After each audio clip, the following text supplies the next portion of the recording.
Ya, sejak tahun 2000, dunia telah dilanda lebih dari 1.700 gempa bumi dengan kekuatan lebih besar dari 5 skala Richter. Sebagian besar terjadi di sekitar cincin api yang terletak di Samudra Pasifik. Di Amerika Utara, ancaman terbesar adalah garis patahan San Andreas yang bisa menciptakan gempa bumi berkekuatan lebih besar dari yang lain, sehingga mendapat julukan The Big One. Potensi kehancuran California adalah prospek menakutkan yang dapat menimbulkan konsekuensi yang tak terbayangkan. Namun, The Big One hanyalah awal dari apa yang akan datang. Kabar buruknya, para ilmuwan meramalkan sebuah peristiwa yang menghancurkan bumi yang akan terjadi pada tahun 2030. Suka atau tidak, ada 70% kemungkinan kita akan mengalami The Big One. Dan itu adalah gempa bumi dengan kekuatan 6,7 skala Richter.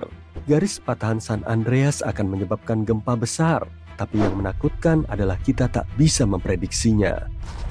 Di sisi lain, gempa bumi besar terjadi setiap 100 tahun sekali. Ini berarti selalu ada waktu untuk mempersiapkan diri menghadapi bencana alam. Jika kembali ke masa lalu, kita akan melihat beberapa gempa bumi besar seperti yang meluluh lantakan San Francisco dan Fort Tahoe. Bangunan yang dibuat di masa lalu tidak tahan gempa dan akan runtuh. Bahkan jika masih berdiri, kamu dilarang memasukinya. Tapi bangunan bukanlah bagian yang paling berbahaya. Kamu harus waspada terhadap kabel listrik dan pipa gas. Rumah di atas bukit mungkin indah, tapi sangat tidak aman. Saat gempa bumi, bukit bisa berubah menjadi tanah longsor besar yang menghancurkan semua yang dilaluinya. Ucapkan selamat tinggal pada perjalanan darat karena semua jalan akan hancur. Kamu harus punya persediaan air dan makanan karena tidak akan bisa pergi ke supermarket. Bencana ini tidak akan murah. Amerika Serikat akan butuh sekitar 200 miliar dolar untuk pulih dari gempa. Setidaknya gempa ini tidak akan memicu tsunami, tapi ada sesuatu yang bisa menyebabkan kerusakan lebih besar daripada The Big One. Zona subduksi Cascadia yang terkenal dimulai dari California dan berakhir di Vancouver, Kanada. Garis patahan San Andreas tidak ada apa-apanya dibandingkan zona ini. Ia dapat menyapu bersih seluruh wilayah pantai dari muka bumi. Sungguh mengerikan. Zona subduksi adalah lempengan tektonik yang dipaksa bertumpuk dengan lempengan lain dan terus saling tarik-menarik. Salah satunya disebut lempengan Amerika Utara dan satunya lempeng Juan de Fuca. Zona seperti ini berbahaya karena merupakan titik-titik rawan aktivitas gempa bumi dan sangat berbahaya karena menyebabkan gempa bawah laut yang besar. Tapi lokasinya di bawah air. Jadi apa dampaknya pada kita? Lempeng semacam ini bisa menyebabkan tsunami raksasa, membanjiri kota-kota, dan menghancurkan garis pantai. Saat ini, zona yang paling aktif adalah cincin api. Zona Cascadia memang kurang aktif, tapi zona ini seperti binatang buas yang tengah tertidur dan bisa bangun untuk menghancurkan segala sesuatu yang dilewatinya, menyebabkan gempa bumi dahsyat. Terakhir kali semua tekanan ini dilepaskan adalah pada tahun 1700. Tidak seperti gempa San Andreas, gempa satu ini akan menyebabkan tsunami masif dan guncangan yang jauh lebih besar. Semoga saja kamu sedang berkemah di lapangan terbuka saat itu, karena sebagian besar bangunan dan jembatan kemungkinan besar akan hancur. Selain itu, bersiaplah untuk gempa susulan, karena dampaknya akan sangat buruk. Alam juga tidak akan luput dari bencana ini. Tanah longsor akan mengubah habitat hewan, bahkan tempat tinggal kita akan berubah selamanya. Untungnya, masih ada harapan, dan para ilmuwan melakukan semua yang mereka bisa untuk memastikan keselamatan kita. Aturan baru diterapkan. Setiap bangunan baru harus mampu bertahan dari guncangan besar. Mereka mengembangkan sistem peringatan modern, dan setiap infrastruktur baru harus mengikuti pedoman tahan gempa yang ketat. Lempeng Juan de Fuca dan lempeng Amerika Utara saling mengunci, tapi tidak akan selamanya seperti itu. Ketika lempeng tersebut terbuka, bersiaplah untuk guncangan besar. Semakin dekat lokasimu dengan pusat gempa, semakin besar kerusakan yang akan kamu alami. Namun, meskipun beruntung berada jauh dari pusat gempa, kamu mungkin masih akan merasakan guncangan selama beberapa waktu. Jika kita bandingkan zona subduksi Cascadia dan patahan San Andreas, kita akan melihat betapa jauh lebih berbahayanya zona Cascadia. Pada tahun 1994, terjadi gempa berkekuatan 6,7 skala Richter di daerah Northridge, dekat patahan San Andreas. Sayangnya banyak yang tidak selamat dan sebagian lagi terluka. Saat itu bangunan belum kuat dan tahan gempa, jadi banyak diantaranya yang rusak. Zona subduksi Cascadia berpotensi menyebabkan gempa berkekuatan 9 skala Richter. Gempa 6 skala Richter memiliki kekuatan sekitar 20 juta kilogram dinamit, sedangkan gempa 9 skala Richter memiliki kekuatan 20 triliun kilogram dinamit. Gempa terkuat yang pernah tercatat terjadi di Chili. Kekuatannya mencapai 9,5 skala Richter dan menghancurkan hampir semua hal. Katakanlah kamu selamat dari gempa, perjuangan masih jauh dari selesai. Segera setelahnya, tsunami besar akan menghantam dengan gelombang yang mungkin mencapai hingga 30 meter di beberapa area. Ini sangat berbeda dengan gempa San Andreas yang tidak menghasilkan gelombang signifikan. Ucapkan selamat tinggal pada tamanmu yang indah karena air asin akan merusak pohon dan tanaman dan mengubah lingkungan untuk jangka waktu tertentu. Satu-satunya hal positif adalah kamu tidak butuh dekorasi Halloween karena semua pohon yang mengering akan menyerupai hutan angker. Kombinasi gelombang, gempa, dan luasnya area ini akan membuat bencana alam ini jauh lebih berbahaya daripada yang disebabkan oleh patahan San Andreas atau yang disebut The Big One. Gempa yang mirip dengan ini terjadi sekitar 300 tahun lalu.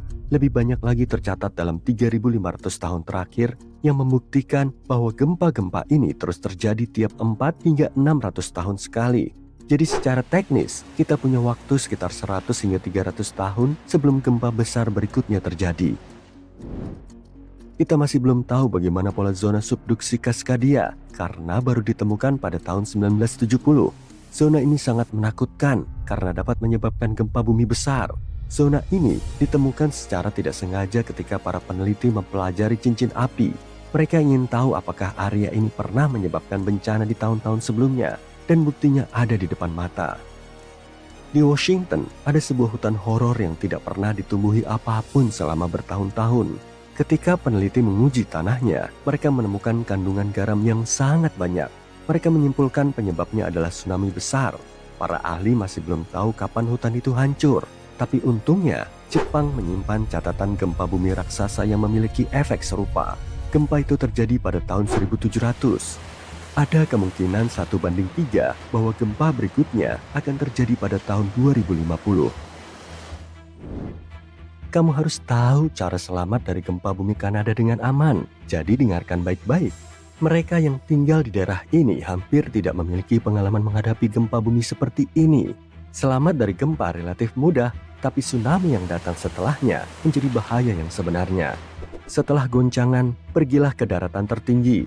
Bawalah hanya barang-barang penting seperti makanan dan air. Ya, tinggalkan koleksi kartu bisbolmu di rumah. Setelah hantaman pertama, jangan coba untuk turun. Para ahli seismologi mengatakan bahwa kemungkinan besar akan ada beberapa gelombang lagi, dan ini telah dibuktikan. Pada tanggal 22 Mei 1960, ahli seismologi Jerry Aston dan 4 temannya pergi ke Hawaii untuk melihat tsunami yang diperkirakan akan terjadi sekitar tengah malam. Mereka menyiapkan peralatan di jembatan Wailuku dengan rute pelarian yang telah direncanakan. Jembatan ini hancur pada tsunami sebelumnya, tapi jembatan yang baru jauh lebih tinggi dan lebih baik. Lewat tengah malam, air mencapai ketinggian 1,2 meter di atas permukaan rata-rata. Gelombang kedua menghantam setengah jam setelah tengah malam, dan air naik setinggi 2,7 meter pada pukul 1. Air mulai turun dan mencapai ketinggian 2,1 meter, namun kengerian masih jauh dari selesai. Selanjutnya, mereka melihat gelombang setinggi 6 meter. Ini menunjukkan bahwa tsunami tidak dapat diprediksi dan kita harus mendengarkan para ahli agar tetap aman. Hidup di planet kita yang indah ini mungkin terlihat aman, tapi hanya sampai kamu mulai memikirkan semua bahaya yang mengintai di sekitarmu atau di kegelapan kosmos yang luas. Mari kita lihat apa yang pada akhirnya dapat menyebabkan akhir dari planet bumi. Dengan setiap potensi ancaman baru, semua menjadi semakin menakutkan. Ini peringatan untukmu. Pertama-tama, mari kita bahas tentang Hypercane. Bencana alam ini bisa menjadi sangat ekstrim. Hypercane adalah badai teoritis dengan kekuatan yang tak tertandingi. Ini akan terjadi jika lautan menjadi terlalu panas akibat perubahan iklim. Letusan gunung berapi yang sangat besar juga bisa memicunya. Kondisi ini akan menciptakan badai yang tidak seperti badai biasa, melainkan membentang jauh melampaui stratosfer bawah. Kecepatan badai ini bisa mencapai 804 km per jam. Tekanan di dalam hypercane begitu rendah sehingga tidak akan membuatnya cepat berhenti seperti badai lainnya. Hypercane bisa bertahan selama berminggu-minggu, tapi bagian terburuknya, kemungkinan besar ini akan merusak atau bahkan menghancurkan sebagian lapisan ozon bumi, dan lubangnya bisa seukuran seluruh benua Amerika Utara. Lalu ada tornado yang sangat merusak. Tornado adalah kolom udara yang berputar sangat cepat. Biasanya, tornado muncul dari badai petir dan bersentuhan dengan tanah. Di dalam awan petir, udara hangat dan lembab naik, dan udara dingin turun bersama hujan atau hujan es. Kondisi semacam ini bisa memunculkan arus udara yang berputar di dalam awan. Yang menarik, arus udara ini awalnya horizontal, tapi pada satu titik, arus udara ini bisa menjadi vertikal dan turun dari awan, menjadi tornado. Beberapa tornado berbentuk pusaran seperti tali yang sempit, sementara yang lainnya berubah menjadi corong yang lebar. Tornado diklasifikasikan dengan bantuan skala Enhanced Fujita. Tornado lemah biasanya berlangsung selama beberapa menit dan kecepatannya kurang dari 160 km per jam. Tingkat berikutnya adalah tornado kuat. Angin puyuh ini bisa berlangsung selama 20 menit atau lebih dan kecepatan anginnya mencapai 320 km per jam. Kemudian ada juga tornado dahsyat yang bisa berlangsung selama lebih dari 1 jam dan bergerak dengan kecepatan antara 320 hingga 482 km per jam. Rata-rata sekitar 1.000 tornado terjadi di Amerika Serikat setiap tahunnya. Bahkan ada sebuah wilayah yang diberi nama Lorong Tornado. Ini adalah wilayah 10 negara bagian di Barat Tengah. Tapi tornado bisa terjadi di negara bagian manapun. Salah satu bencana alam yang paling merusak adalah tornado Tri-State di Amerika Serikat. Ini merupakan tornado tunggal terlama di dunia yang melintasi Missouri, Illinois, dan Indiana sejauh 354 km. Padahal jalur tornado rata-rata biasanya tidak lebih dari 8 km. Tapi bagaimana jika suatu hari nanti tornado yang jauh lebih besar dan kuat daripada yang pernah kita alami sebelumnya menyapu berbagai negara dan benua? Itu akan meninggalkan kehancuran dan kerusakan total. Bagaimana dengan badai petir supercell? Ini jenis badai petir yang paling jarang terjadi, tapi paling berbahaya. Badai ini dapat menyebabkan cuaca buruk, angin yang merusak, hujan es yang sangat besar, dan bahkan tornado dahsyat. Yang membuat supercell unik adalah angin puyuh yang berputar ke atas dan terus-menerus yang disebut mesocyclone. Supercell berpotensi berlangsung selama berjam-jam dan menyebabkan malapetaka besar. Tumbukan asteroid juga bisa mengakhiri semua bentuk kehidupan di bumi.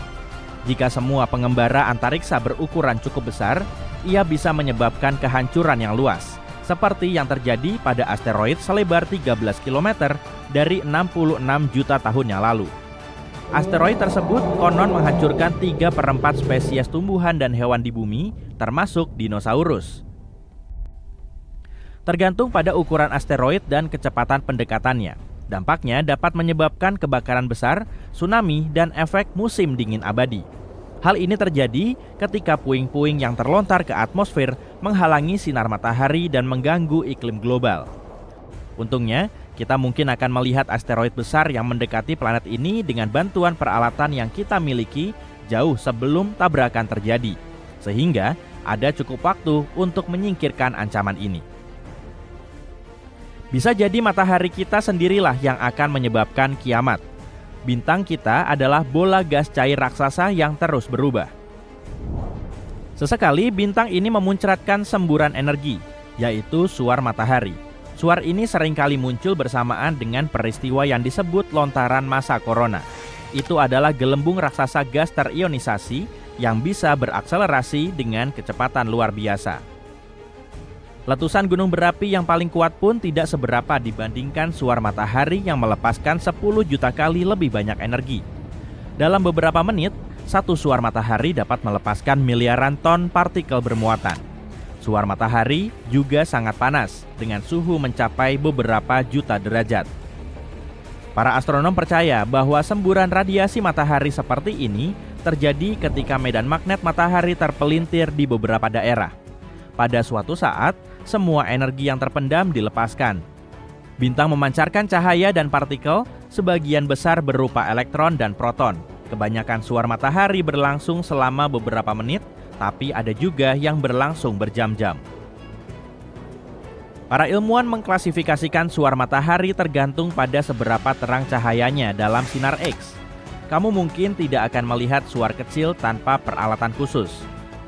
Suar matahari sedang menyebabkan pemadaman radio sekejap di kutub, tapi tidak terlalu serius. Suar kelas X lah yang harus dikhawatirkan. Suar ini menyebabkan badai matahari yang paling kuat dan paling lama. Nah, jika memiliki penglihatan sinar gamma, kamu akan bisa melihat kilatan yang sangat terang. Kilatan itu terjadi setiap hari, lebih terang dari segala sesuatu di sekelilingmu, lalu menghilang lagi. Kilatan-kilatan itu adalah semburan sinar gamma, dan salah satu dari semburan itu bisa melenyapkan atmosfer bumi. Kilatan cahaya yang bisa menghancurkan planet kita kemungkinan besar akan lahir di galaksi yang jauh ketika terjadi penggabungan dua bintang yang bertabrakan. Kilatan itu akan sangat kuat dan terang. Masih 1000 tahun cahaya jauhnya dari bumi, bintang itu sudah bersinar seterang matahari. Atmosfer bumi akan berusaha melindungi kita, tapi perisai alaminya tidak akan bertahan lama. Radiasi yang dihasilkan akan sangat kuat sehingga akan memanaskan atmosfer. Hal ini menciptakan nitrogen oksida yang akan menghancurkan lapisan ozon. Tanpa lapisan ini, sinar ultraviolet yang berasal dari matahari akan menghantam permukaan bumi dengan kekuatan penuh. Sinar ini akan memusnahkan plankton kecil di lautan. Plankton ini menghasilkan 50 hingga 70% dari seluruh oksigen di dunia. Jadi dengan lenyapnya plankton, maka akan terjadi kekurangan oksigen yang akan menyebabkan lenyapnya kehidupan di planet ini. Pada akhirnya, panas dan sinar ultraviolet yang berasal dari matahari akan mengubah planet ini menjadi bongkahan batu yang sangat besar. Dan bagaimana jika kita bertemu lubang hitam pengembara? Kamu mungkin tahu bahwa lubang hitam adalah wilayah di antariksa dengan gravitasi yang sangat kuat, sehingga bahkan cahaya pun tidak bisa lepas dari cengkramannya. Untungnya, lubang hitam yang terdekat dengan kita berjarak 1500 tahun cahaya. Tampaknya kita tidak perlu khawatir sampai kita mengetahui tentang lubang hitam yang mengembara. Nah, keadaan menjadi lebih menyeramkan. Jika lubang hitam itu memasuki tata surya, bumi akan hancur. Kita tidak akan bisa melawan monster antariksa ini. Pada tahun 2020, 13 lubang hitam pengembara ditemukan tidak jauh dari planet kita. Tapi, tidak jauh dalam istilah antariksa berarti sekitar 1 miliar tahun cahaya. Jadi, kita masih punya waktu. Ditambah lagi, kemungkinan terjadinya bencana seperti itu sangatlah kecil. Suatu saat, sebuah planet pengembara mungkin akan mendorong bumi keluar dari zona laik huni dan masuk ke orbit ekstrim yang lebih jauh dari matahari. Iklim di seluruh planet ini akan menjadi semakin dingin. Jangan lupa, semakin jauh planet kita dari matahari, semakin lemah pula gaya tarik gravitasi bintang ini pada planet kita. Pada akhirnya, bumi yang indah ini akan berada terlalu jauh dari sumber cahaya dan panas utamanya, dan berubah menjadi bongkahan batu tak bernyawa yang diselimuti lapisan es tebal. Atau, matahari akan mengembang dan berubah menjadi raksasa merah. Jika itu terjadi, maka seluruh zona laik huni di tata surya akan berubah. Bencana akan dimulai dengan matahari yang kehabisan hidrogen di intinya. Hal ini akan memicu serangkaian reaksi yang pada akhirnya menyebabkan inti matahari memanas dan semakin padat. Akibatnya, matahari akan menjadi jauh lebih besar daripada sekarang. Selama proses transformasi ini, matahari akan menelan Venus, Merkurius, dan bumi. Pada masa lalu, dari tahun 774 hingga 775, bumi dihantam oleh ledakan radiasi yang luar biasa. Ledakan energi yang luar biasa ini meninggalkan jejak. Cincin pohon dari tahun itu menunjukkan tingkat radioaktif yang terlalu tinggi. Tapi, apa sebenarnya penyebabnya? Para ilmuwan cenderung berpikir bahwa penyebabnya adalah suar matahari. Beberapa orang berpikir mungkin supernova besar yang menyebabkan ledakan radiasi. Tapi, astronom Phil Plait mengatakan bahwa jika memang demikian, jaraknya seharusnya kurang dari 1000 tahun cahaya dan sangat terang. Tapi tidak ada catatan tentang hal itu, tidak ada bintang maut yang terang dan berkilau yang terlihat. Setelah mengamati karbon radioaktif dan berilium dalam cincin pohon, para ilmuwan mengesampingkan berbagai kemungkinan lain. Pada awalnya mereka menduga tabrakan antara bintang neutron atau bintang neutron dengan lubang hitam. Tabrakan seperti ini menghasilkan ledakan sinar gamma yang sangat cepat tanpa pertunjukan cahaya. Dan hal ini sangat cocok dengan bukti-bukti yang ada. Tapi tabrakan semacam ini sangat jarang terjadi. Plate berpikir bahwa kecil kemungkinannya ini adalah jawabannya. Menurutnya kita seharusnya hanya bisa melihat salah satu dari peristiwa ini di galaksi kita sekitar 1 juta tahun sekali. Jadi kalau ada yang terjadi 200 tahun yang lalu, itu sangat luar biasa. Para ilmuwan sangat khawatir dengan peristiwa langka ini. Jika terjadi lebih dekat dengan bumi, maka akan mengacaukan kehidupan di planet kita. Bahkan jika jaraknya ribuan tahun cahaya, peristiwa serupa hari ini bisa menyebabkan kekacauan pada semua sistem elektronik yang kita andalkan. Jadi untung saja semburan sinar gamma itu sangat jarang terjadi. Karena jika lebih sering terjadi, bumi mungkin akan mengalami kesulitan. Kamu mungkin berpikir bahwa jika planet kita dapat bertahan dari ledakan radiasi besar, maka planet kita dapat dengan mudah bertahan dari sesuatu yang tidak terlalu menakutkan, misalnya belalang. Maaf untuk mengatakannya, tapi itu tidak sepenuhnya benar. Pada tahun 1874, saat musim panas yang terik di Kansas, banyak hal yang berubah menjadi aneh. Belalang, ataukah harus kukatakan belalang juta, menyerbu Great Plains tidaklah sulit. Mereka datang seperti badai, menyelimuti rumah-rumah, pepohonan, dan bahkan kereta api yang sedang lewat. Serangga-serangga ini memiliki misi untuk membuat kekacauan. Para petani harus berjuang keras untuk melindungi sumur mereka dan apa saja yang bisa diselamatkan. Belalang juta mendarat di mana-mana, merusak apa saja yang terlihat. Domba-domba yang malang pun kehilangan bulunya. Belalang juta bahkan melucuti cat gerobak dan gagang garpu rumput. Begitulah kerusakan yang ditimbulkan oleh belalang juta. Ternak mencoba melawan dengan memakannya, tetapi jumlah serangga ini terlalu banyak. Tahun itu, serangga-serangga tersebut menyebabkan kerusakan tanaman senilai $200 juta.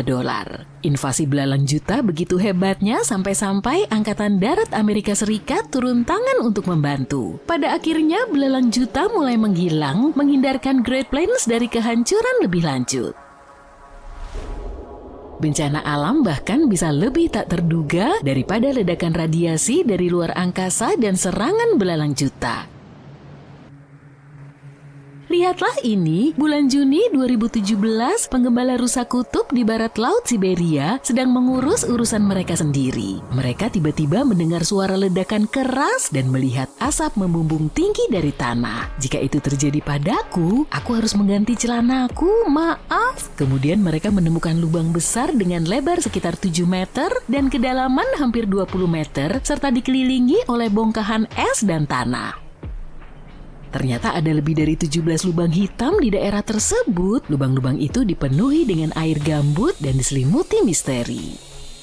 Beberapa orang mengira itu adalah lubang runtuhan, sementara yang lain yakin bahwa lubang-lubang itu ditinggalkan oleh uji coba perangkat rahasia atau bahkan sekumpulan meteorit. Sekarang, gagasan terbaru adalah bahwa lubang-lubang ini sebenarnya adalah kawah yang disebabkan oleh Arktik yang memanas dan mencairkan tanah beku. Teori ini menyatakan bahwa ketika tanah mencair, kantong-kantong gas yang terperangkap di bawah permukaan akan meledak dan menciptakan lubang-lubang yang dramatis.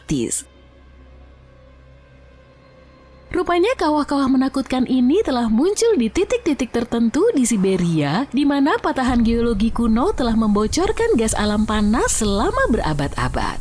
Kombinasikan itu dengan sisa metana dari sedimen danau tua, dan kamu akan mendapatkan resep untuk beberapa kejutan eksplosif saat planet ini memanas. Kamu belum takut? Oke, mungkin kamu takut kegelapan? Kalau demikian, kamu tidak akan menyukainya di tahun 536. Ini adalah tahun ketika dunia mengalami masa kegelapan selama 18 bulan. Kabut misterius menyelimuti Eropa, Timur Tengah, dan sebagian Asia, menghalangi sinar matahari dan menyebabkan kekacauan. Rasanya seperti abad kegelapan, tapi nyata. Ternyata penyebab utama di balik kabut ini adalah letusan gunung berapi di Islandia. Letusan ini menyebarkan abu ke seluruh belahan bumi utara, menyebabkan suhu turun dan panen gagal. Orang-orang kedinginan dan kelaparan, semuanya kacau. Para sejarawan di masa lalu bahkan membicarakan betapa anehnya hal itu. Matahari tampak seperti bulan, musim panas terasa sangat dingin, dan bahkan Tiongkok memiliki salju di musim panas. Itu semua karena abu vulkanik yang menghalangi sinar matahari. Dan yang lebih buruk lagi, periode kegelapan ini memicu awal mula wabah pes pada tahun 541. Benar-benar waktu yang sulit untuk hidup.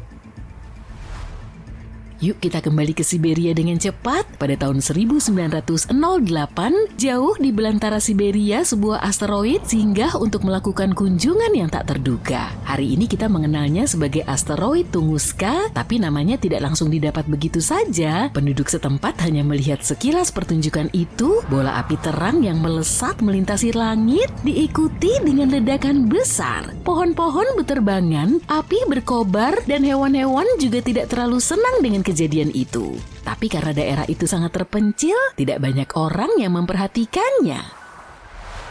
Selama hampir 2 dekade, tidak ada yang mau repot-repot memeriksa situs Tunguska. Orang-orang saat itu memiliki banyak hal yang harus dikerjakan. Tapi para ilmuwan akhirnya berhasil sampai di sana dan menemukan bukti-bukti dari hantaman asteroid tersebut. Dalam ekspedisi selanjutnya, mereka menemukan beberapa mikropartikel antariksa. Maju cepat ke masa kini, dan NASA memiliki seluruh program pertahanan planet yang sedang berjalan. Mereka bahkan mengirimkan misi untuk menguji teknologi penangkis asteroid, karena siapa yang tahu kapan batu kosmik berikutnya akan mengetuk pintu rumah kita kan?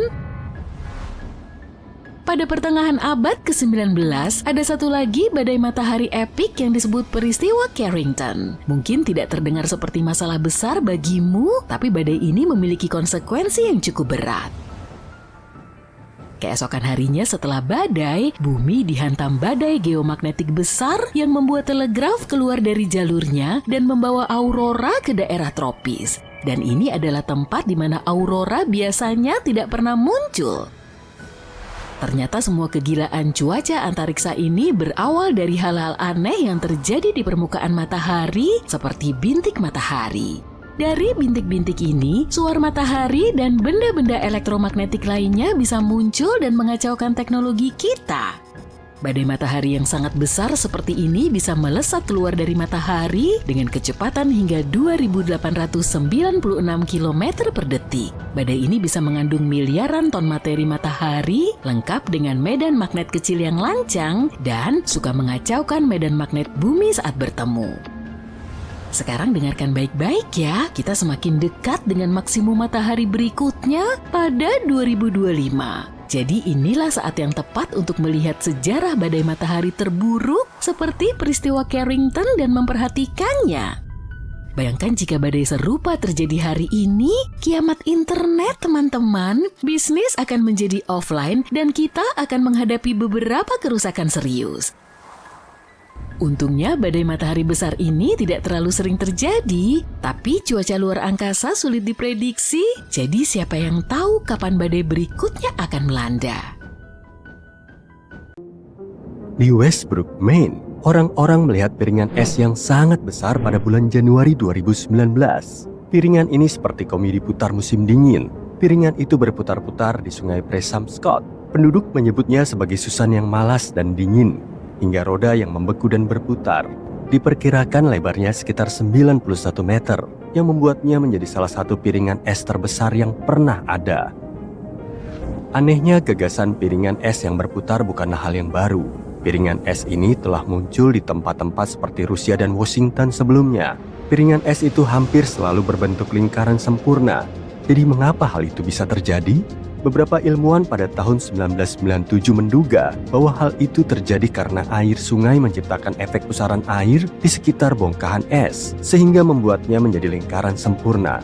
Namun pada tahun 2016, ilmuwan lain mengklaim bahwa arus sungai membantu piringan ini mulai terbentuk, tapi perubahan suhu membuatnya terus berputar-putar. Air yang lebih hangat membuat es mencair dan tenggelam, menciptakan pusaran yang membuat piringan terus berputar. Semakin hangat airnya, semakin cepat ia berputar.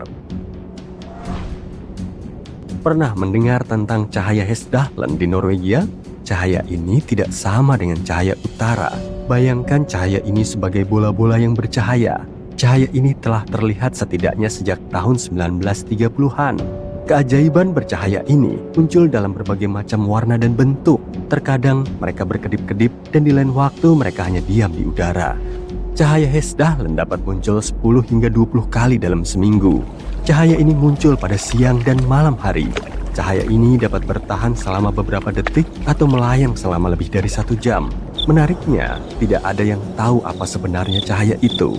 Upaya untuk memahami cahaya-cahaya ini termasuk proyek Hesdalen yang dimulai pada tahun 1983 dan proyek-proyek selanjutnya seperti proyek segitiga.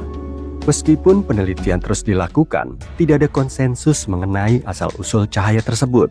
Beberapa penjelasan yang disarankan termasuk kesalahan persepsi tentang benda-benda langit, pesawat terbang, atau fata morgana. Satu teori mengaitkan cahaya tersebut dengan debu yang terbawa udara dari pertambangan. Sementara teori lainnya menyebutkan plasma yang terbentuk dari udara dan debu yang terionisasi selama peluruhan radon. Batu berbunyi adalah hal geologis keren yang mungkin belum kamu ketahui dan merupakan perhentian berikutnya dalam tur fenomena alam misterius. Kamu bisa menemukannya di Bucks County di Amerika Serikat. Jika kamu memukul batu-batu ini dengan palu atau batu lain, mereka akan berbunyi. Para ilmuwan telah mempelajarinya, tetapi misteri itu tetap ada. Ada beberapa hipotesis yang berbeda tentang hal ini. Hal-hal seperti ukuran dan bentuk batu-batu besar serta cara menumpuknya bisa memengaruhi suara yang dihasilkan. Tapi itu saja tidak memberi mereka kemampuan untuk berbunyi. Meskipun suaranya sering digambarkan seperti logam, kemungkinan besar itu karena kepadatan dan tekanan internal bebatuan, bukan hanya karena kandungan besinya. Sebuah eksperimen ilmiah dari tahun 1960-an menunjukkan bahwa kemampuan berbunyi berasal dari tekanan internal, bukan pelapukan eksternal. Batuan hidup yang ditemukan di tengah-tengah ladang batu besar menunjukkan pemuaian atau relaksasi setelah dipotong, yang mengindikasikan adanya tekanan elastis internal. Laju pelapukan yang lambat di ladang yang kering dapat menyebabkan tekanan ini. Teori stress relic menunjukkan bahwa batu-batu besar ini bertindak seperti senar gitar. Batu yang tidak mengalami tekanan akan menghasilkan bunyi gedebuk yang tumpul, tetapi batu yang mengalami tekanan akan beresonansi pada frekuensi yang berbeda. Batu-batu besar ini masih bisa berbunyi ketika dipindahkan dari ladangnya, sehingga memunculkan mitos tentang pencurian batu-batu tersebut. Sebagian besar ladang sekarang sudah dibersihkan dari batu berbunyi kecil dan mematahkan batu-batu besar akan menghentikan bunyinya. Peralatan besar diperlukan untuk memindahkan batu berbunyi kecil yang tersisa dengan berat lebih dari 1 ton. Mari kita bahas tentang bola api naga. Bola api ini hanya muncul di sepanjang sungai Mekong di Asia. Bola api yang dipilih ini nongkrong di sepanjang 250 km sungai. Bola-bola bercahaya kemerahan ini muncul secara alami dari dalam air ke udara. Ukurannya berkisar dari kilauan kecil hingga sebesar bola basket. Jumlah bola api yang dilaporkan bervariasi dari puluhan hingga ribuan per malam. Bola api ini dapat dilihat sepanjang tahun, tetapi tampaknya menjadi liar selama bulan purnama di akhir musim gugur. Mengapa ya? Nah, itu hanya salah satu misteri kecil mereka. Beberapa orang telah mencoba menjelaskan fenomena ini secara ilmiah. Salah satu teori menyatakan bahwa gas fosfin yang mudah terbakar dari lingkungan rawa bisa menjadi penyebabnya. Namun para skeptis berpendapat bahwa penyalaan spontan tidak mungkin menjadi penyebabnya. Penjelasan ilmiah lainnya melibatkan bola plasma yang mengambang bebas yang tercipta ketika listrik permukaan dilepaskan ke dalam larutan. Namun hal ini biasanya terjadi dalam pengaturan yang terkendali selama eksperimen, bukan secara alami. Kita bisa melanjutkan dengan bola petir. Ini adalah hal yang sangat langka. Bola bercahaya yang muncul di udara. Ia suka muncul di dekat tanah selama badai petir, bergaul dengan petir biasa. Warnanya bisa merah, oranye, kuning, putih, atau biru, dan sering disertai dengan suara mendesis dan bau yang aneh. Bola cahaya yang mencolok ini merupakan pertunjukan yang cepat, hanya berlangsung selama beberapa detik, berputar-putar, dan kemudian hilang. Kadang tanpa suara, kadang dengan sedikit letupan. Bola petir mungkin tampak seperti pengacau, tetapi biasanya tidak berbahaya. Memang, bola petir pernah diketahui membakar atau melelehkan sesuatu, tetapi tidak akan menyerang kita. Para ilmuwan tidak sepenuhnya yakin mengenai hal ini terjadi atau bagaimana hal ini terkait dengan petir biasa. Orang-orang telah melontarkan berbagai ide seperti perilaku udara atau gas yang aneh, plasma dengan kepadatan tinggi, atau bahkan pusaran gas yang bercahaya. Bahkan radiasi gelombang mikro yang terperangkap dalam gelembung plasma juga masuk dalam daftar. Tapi jangan salah paham dengan kilat manik-manik, itu berbeda. Lebih mirip untayan manik-manik, dan itu terjadi ketika petir menempel selama beberapa detik. Shh, kita sekarang berada di zona hening Mapimi. Ini adalah tempat di dekat tempat di Meksiko. Ceritanya di daerah gurun ini, kamu tidak dapat menangkap sinyal radio atau berbicara dengan siapapun. Pada bulan Juli tahun 1970, sebuah roket dari Utah keluar jalur dan mendarat di sini. Roket itu membawa semacam kobalt. Pihak berwenang harus mengangkut bertonton tanah dari lokasi jatuhnya roket. Sekarang berkat pembersihan, zona hening terbungkus mitos. Orang-orang berbicara tentang benda-benda magnetik aneh yang mengacaukan radio dan tentang tanaman dan makhluk yang mengalami mutasi. Penduduk setempat pun percaya, dan hal ini mendorong pariwisata di wilayah tersebut. Baiklah, sekarang kita bisa bicara sedikit tentang matahari. Matahari bukan hanya bola api yang besar. Matahari punya lapisan luar yang disebut korona. Bayangkan korona itu seperti jaket matahari yang terbuat dari gas. Kamu biasanya tidak bisa melihatnya karena matahari sangat terang. Tapi ada triknya. Saat gerhana matahari total, ketika bulan melintas di antara kita dan matahari, korona akan terlihat. Semuanya bercahaya dan berwarna putih. Korona sangat panas, bahkan lebih panas dari permukaan matahari. Dan ini agak aneh. Para ilmuwan sedang dalam misi untuk memecahkan misteri panas ini. Mereka menemukan sesuatu yang disebut bom panas yang ditembakkan dari matahari ke korona, meledak dan menghangatkan semuanya. Tapi itu mungkin hanya salah satu bagian dari teka-teki. Permukaan matahari seperti taman bermain yang diselimuti medan magnet. Medan magnet ini menciptakan bentuk-bentuk keren di matahari, seperti lingkaran dan pita. Teleskop khusus membantu kita melihat pola-pola keren ini dari dekat. Korona membentang jauh keluar angkasa, dan dari sana korona memancarkan angin matahari yang bergerak di tata surya. Partikel-partikelnya bergerak sangat cepat, sehingga lepas dari gravitasi matahari. Jadi ada sebuah tempat keren bernama Pantai Kuala Selangor yang hanya bisa kamu kunjungi saat air laut surut. Waktunya berubah setiap hari dan kamu tidak bisa ke sana saat air laut pasang. Sebagian besar waktu, pantai ini bersembunyi di bawah laut, bahkan tidak ada di peta. Namun ketika air pasang tepat, bam! Ia muncul seperti Salar de Uyuni, versi Malaysia. Orang-orang menyebutnya cermin langit. Karena saat tidak berada di bawah air, tempat ini berubah menjadi pantulan langit raksasa. Tempat yang mengagumkan untuk foto-foto Insta yang keren. Selain menjadi tempat wisata yang indah, tempat ini juga menjadi rumah bagi banyak kehidupan laut, seperti kerang laut dan bayi kerang yang hidup di seluruh pantai berpasir. Bayangkan kamu duduk di rumah, minum kopi, dan menonton episode baru serial favoritmu. Dan tiba-tiba, boom, crash! Apa yang terjadi? Gak ada yang mengerikan, hanya sebuah meteorit yang baru saja menabrak dapurmu setelah merusak atap.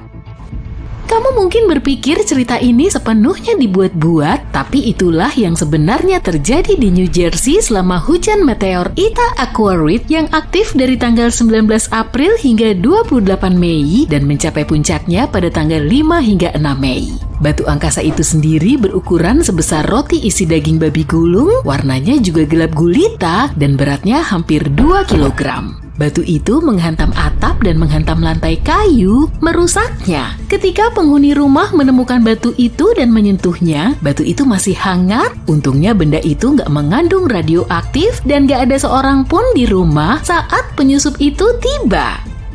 Tapi, apa yang paling mengejutkan dari meteorit ini? Para astronom menduga meteorit ini berasal dari bola salju kosmik yang melesat sangat jauh dari bumi. Untuk menjelaskan hal ini, aku harus menceritakan sedikit tentang Eta Aquarid. Hujan meteor ini terkenal dengan meteor-meteornya yang cepat dan meninggalkan jejak cahaya yang panjang. Hujan meteor ini dihasilkan oleh komet Halley yang menyelesaikan orbitnya mengelilingi matahari setiap 76 tahun sekali. Komet ini belum pernah mengunjungi bumi sejak tahun 1986 dan baru akan kembali lagi pada tahun 2061. Saat ini komet ini berada di dekat rasi Hydra yang jaraknya lebih dari 100 tahun cahaya dari bumi.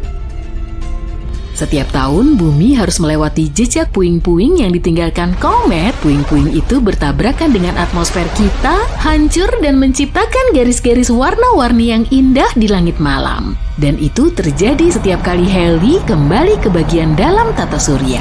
Inti komet ini melepaskan lapisan es dan batuan ke angkasa dan sebagian mencapai planet kita. Otoritas New Jersey bagian tengah meyakini meteorit yang menyelinap masuk ke dalam rumah berasal dari hujan meteor tersebut. Tapi kurasa kamu mungkin merenungkan pertanyaan lain yang membingungkan banyak orang. Apa perbedaan di antara semua benda angkasa itu? Maksudku, ada banyak sekali benda-benda itu yang terbang di luar sana. Meteor, meteorit, asteroid, komet. Oke, yuk kita cari tahu bersama-sama. Asteroid adalah benda berbatu yang mengorbit matahari. Biasanya asteroid nggak terlalu besar dan nggak aktif. Komet berbeda. Komet diselimuti es yang biasanya menguap saat terkena sinar matahari, membentuk koma, sebutan untuk atmosfer komet. Koma ini terdiri dari debu dan gas. Komet juga punya ekor yang terbuat dari debu dan atau gas. Meteoroid adalah bagian kecil dari komet atau asteroid yang mengorbit matahari. Kalau meteoroid ini berhasil menyelinap masuk ke atmosfer bumi dan menguap di sana, maka itu adalah meteor.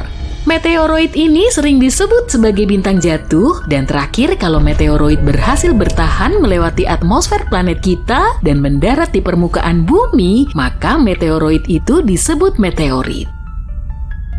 Kalau kamu berpikir tamu luar angkasa seperti itu jarang terjadi, itu nggak sepenuhnya benar. Setiap hari planet kita dihantam lebih dari 100 ton partikel seukuran pasir. Sekitar setahun sekali, sebuah asteroid besar seukuran mobil memasuki atmosfer bumi, berubah menjadi bola api yang mengesankan dan terbakar. Untungnya sebelum mencapai permukaan planet ini, dan setiap 2000 tahun sekali, sebuah meteoroid sebesar lapangan sepak bola menghantam bumi, menyebabkan banyak kerusakan. Dan sekarang bayangin nih, sebuah asteroid yang sangat besar sedang mendekati planet kita. Gak ada seorang pun di bumi yang bisa memprediksi kemunculannya, juga gak ada yang bisa menghentikannya. Itu sebabnya, gak lama kemudian asteroid itu akan menabrak permukaan bumi. Kekuatan tabrakan itu begitu dahsyat, sehingga pengunjung ruang angkasa itu gak berhenti sampai menembus kerak bumi hingga kedalaman beberapa kilometer. Tabrakan itu meninggalkan kawah seluas lebih dari 160 km. Ribuan kilometer kubik batuan padat langsung berubah menjadi uap. Tabrakan ini memicu serangkaian bencana alam yang menghapus 75% kehidupan di bumi. Makhluk yang berada cukup dekat untuk melihat tabrakan gak bisa bertahan hidup lebih dari beberapa detik. Bahkan lebih dekat lagi ke kawah tabrakan, tanah tertutup abu panas, pasir dan reruntuhan setinggi ribuan meter. Beberapa detik kemudian segala sesuatu yang ada di sekelilingnya terbakar. Apa yang gak terbakar dalam beberapa menit setelah tabrakan akan mengalami nasib yang berbeda, bahkan lebih mengerikan. Asteroid itu menyebabkan tsunami dahsyat dan terbesar yang pernah ada. Sebuah penelitian terbaru menyatakan tsunami tersebut ribuan kali lebih kuat daripada gelombang yang pernah dilihat manusia. Tsunami tersebut begitu dahsyat hingga mengikis sedimen dasar laut hingga setengah dunia. Tim ilmuwan bahkan memodelkan ulang kejadian-kejadian dalam 10 menit pertama setelah tumbukan. Dan model yang dihasilkan menunjukkan kalau asteroid itu menghasilkan gelombang hingga 30.000 kali lebih besar dari salah satu tsunami terbesar yang pernah dicatat manusia, yaitu tsunami di Samudra Hindia pada tahun 2004. Kamu mungkin sudah bisa menebak aku berbicara tentang peristiwa nyata, yaitu tabrakan asteroid yang memusnahkan dinosaurus dari muka bumi. Asteroid Chicxulub, seperti yang kita kenal sekarang, diyakini berasal dari bagian terluar tata surya. Benda luar angkasa ini setidaknya berukuran 10 km. Asteroid ini menabrak perairan laut dangkal di dekat semenanjung Yucatan. Tabrakan itu begitu kuat sehingga meninggalkan jejak di permukaan planet. Pada 2021, para peneliti menemukan bahwa tabrakan itu telah mengukir mega ripples ke dalam kerak bumi di wilayah Louisiana Tengah saat ini. Namun peristiwa dahsyat seperti itu ketika objek sebesar itu mengancam penghuni bumi sangat jarang terjadi, hanya sekali dalam beberapa juta tahun. Batuan luar angkasa yang berukuran lebih kecil dari 24 meter biasanya terbakar di atmosfer planet kita sehingga hanya menimbulkan sedikit atau bahkan nggak ada kerusakan. Kalau meteorit berbatu yang lebih besar dari 24 meter tapi lebih kecil dari 805 meter menghantam bumi, maka akan menyebabkan kerusakan lokal di area tumbukan. Sedangkan untuk batu antariksa yang berdiameter lebih besar dari 805 meter, kemungkinan besar akan menimbulkan dampak di seluruh dunia. Dan benda-benda angkasa ini bahkan bukan yang terbesar. Sebagai perbandingan, asteroid yang menghuni sabuk asteroid utama antara Mars dan Jupiter bisa berukuran 933 km. Tapi kamu bisa bernapas lega karena asteroid-asteroid itu terlalu jauh dan gak mengancam planet kita. Setiap saat, para ilmuwan kita terus belajar lebih banyak tentang asteroid dan komet yang berbahaya. Mereka bahkan telah mendirikan Kantor Koordinasi Pertahanan Planet alias PDCO. Kantor ini memastikan objek-objek yang berpotensi berbahaya bisa dideteksi sedini mungkin. Sebuah objek dianggap potensi berbahaya jika orbitnya diperkirakan akan membawanya dalam jarak 8 juta kilometer dari bumi. Ukurannya juga harus cukup besar untuk mencapai permukaan planet kita, yakni lebih dari 30 meter. Menariknya, tumbukan meteorit bukanlah hal terburuk yang perlu kamu khawatirkan. Beberapa ilmuwan memperingatkan bahwa hal yang paling berbahaya adalah gelombang kejut yang dihasilkan oleh meteor yang pecah di atmosfer. Sebagai contoh, sebuah meteor yang awalnya merupakan asteroid seukuran gedung 6 lantai memasuki atmosfer planet kita pada Februari 2013 dan pecah pada ketinggian 24 km di atas permukaan bumi. Hal ini menghasilkan gelombang kejut yang setara dengan ledakan yang sangat besar. Pengunjung ruang angkasa yang lebih besar lagi disebut meteorit Tunguska. Meteorit ini juga 10 kali lebih energik. Meteorit ini pecah berkeping-keping di atas sungai Tunguska pada Juni 1908, meratakan 2000 km persegi hutan. Kalau meteorit itu nggak begitu besar, peristiwa ini nggak akan terdeteksi karena lokasinya yang terpencil. Jadi, adalah hal yang baik bahwa 90-95% meteor nggak selamat dari kejatuhannya di atmosfer planet kita. Hanya meteorit yang terbuat dari bahan yang lebih kuat yang bisa bertahan hingga sejauh ini. Sebagian besar meteorit diperkirakan berasal dari komet yang jauh lebih rapuh daripada asteroid. Kita juga harus mempertimbangkan kecepatan meteor. Kalau meteor mendekati bumi dengan kecepatan yang lebih lambat, kemungkinan besar meteor tersebut akan selamat dari tabrakan dengan atmosfer planet kita. Artinya meteor nggak akan terbakar seluruhnya dan sebagian dari sisa-sisanya akan mencapai permukaan bumi.